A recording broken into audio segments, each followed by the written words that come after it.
was invited to a wonderful all-black church. I'm sitting there, and a lady comes in. She sits down from me, and she says hello, and I said hello. And I didn't understand, this lady's going to change my life forever.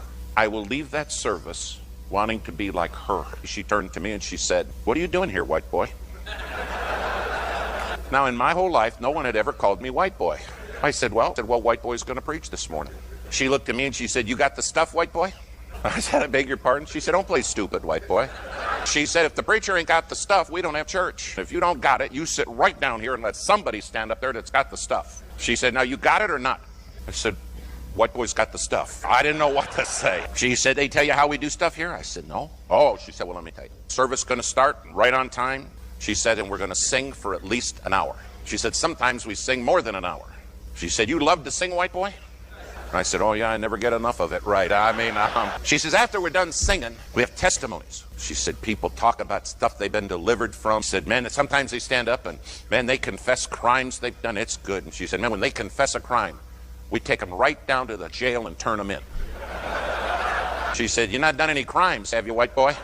And I thought, none that I'm talking about this morning, no. She said, "After that, we take the offering." She said, "You love to give, don't you?" And I'm thinking, I don't know what's in my pocket, but it's all going in this morning, man. She said, "Then comes the preaching." She said, "You hear me, white boy? We didn't come to get out. We come to go to church." She said, "If you come to get out, just best you not come." What an insult to God. She said, "Whatever stuff you got, make sure we get it, and don't cut it short." She said, "Now, could you do me a favor, white boy?" I said, "Sure." She said, "Could you move over?" I said, "Okay, somebody else coming?" She said, "No." She said, "Because when I get singing, I needs my room." She said, "You see, I'm addicted to praising him." She said, "I don't like it. I adore it." She said, "It's the passion of my life, praising him."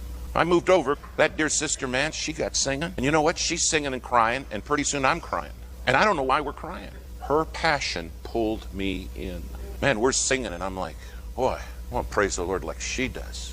I'm up by the preacher, and I said, "You know that lady down there?" He said, "Yeah, you're sitting down there by Abby, Sister Abby." I said, "Preacher, she's amazing." He said, "Well, did she share her testimony with you?" I said, "No." He said, "Well, David, let me tell you." He said, "Just a couple of years ago, her husband and 2 junior high boys walked down to the bus stop. Early in the morning, some shotguns came out and killed her 2 boys and her husband. I met her at the hospital, and I said, 'Abby, what do you want to do?' She said, 'Let's have church. I need to get back to my passion.'" He said, "Did she tell you she has stage 4 cancer and no money for medicine?" I said, "No, she didn't tell me that. All she did was tell me about her Jesus. And all I know is I want to be like her." Would anybody want to be like you? And do you have a passion to praise?